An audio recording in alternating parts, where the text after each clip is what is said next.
Pop quiz. What's the best-selling Lexus of all time? Is it the ES, the IS, maybe the original LS? No, it's a mid-size luxury crossover, the RX.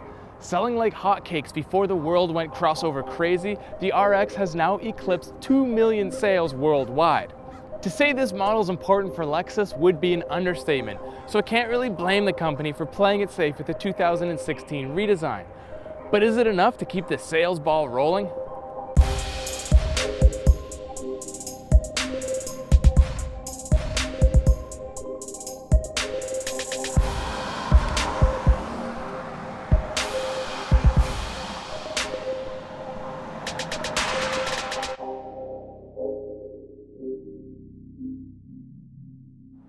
So yeah, the RX looks quite a bit different this year.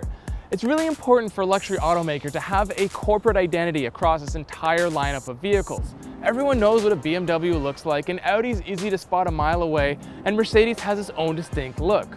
Love it or leave it, Lexus now has its own look as well. With a large spindle grille, L-shaped LED headlights, and pronounced body lines everywhere, the 2016 RX is definitely a modern Lexus. There is one new styling element on the RX, you know, to keep things exciting. The C-pillars are blacked out and give the illusion of a floating roof. Oh, and there is this cool feature, a touch-free opening tailgate that opens by just keeping your hand in front of the Lexus logo for a few seconds. But the RX's mission is to pamper passengers, and with almost 5 inches of total length added to the vehicle, there is more space in here now. You know what else is in here? A ton of modern technology, like a color head-up display, heated rear seats, panoramic sunroof, and a massive 12.3-inch display screen. And thankfully, the joystick control pad has returned in the RX, replacing the frustrating touchpad.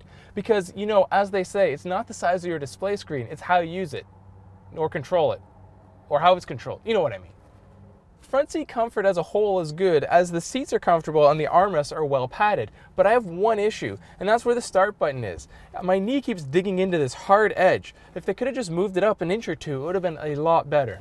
Backseat passengers should find it a little more comfortable back there, as there's over an inch of added legroom, now totaling 38 inches. And to keep them amused, there is optional dual 11.6-inch video screens.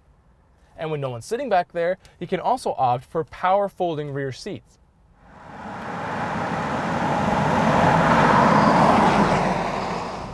Nicer interior, crazier looks, but what about under the hood? Well, believe it or not, the RX has finally received a direct injection V6 engine.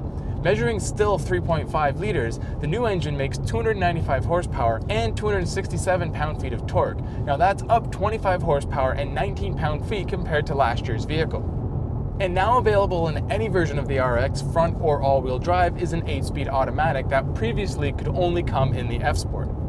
Even with the extra gears and the extra power, it's not really that fast. It still takes almost 8 seconds to get to 60 miles an hour in the all-wheel drive model. But this vehicle really isn't meant to be about speed, and there is ample power for what it's intended for. And if saving fuel's your thing, there is still a 450h hybrid version of the RX. It too uses a 3.5 liter V6 along with 3 electric motors, which produce a total output of 308 horsepower. Now, that isn't much more power than the regular V6 version, but the big difference comes with fuel economy. The hybrid is rated to get 30 miles per gallon in the city and 28 miles per gallon on the highway, which is quite a big improvement over the 350's ratings of only 19 miles per gallon city and 26 on the highway. And despite a near 400-pound weight penalty, the hybrid is expected to reach 60 miles an hour just as fast as the gasoline version, thanks to all that extra torque from the electric motors. And although the hybrid isn't an actual plug-in hybrid or an electric vehicle, you can put it in EV mode and run on battery-only power for about 20 miles. The downside, you can only go at a maximum 25 miles per hour, so I guess it's good for cruising down Main Street. Although the RX has never been one of the better handling crossovers, Lexus does want to make it a little sportier with the new generation. A lot of the body structure has been reinforced and revised, so much so that Lexus claims the RX is no longer related that much to the Highlander. Also available is the Vehicle Dynamics Integrated Management that allows you to adjust things like the engine response and the optional adjustable dampers. So did it work? Well, it depends on what Lexus was trying to achieve. The RX has always been one of the softer riding crossovers, and it still kind of is, but responses have improved a bit.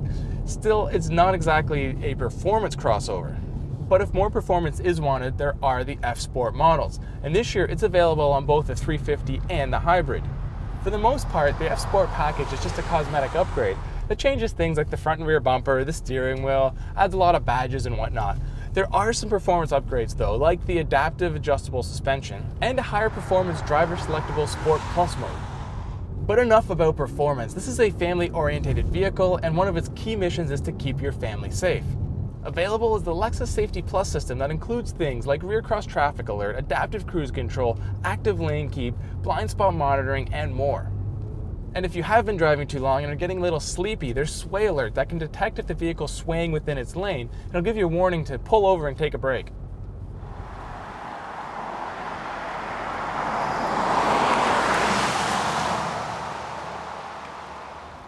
Pricing is yet to be set on the new RX, but expected to remain competitive as Lexus claims it will start well under $45,000 when it goes on sale later this fall.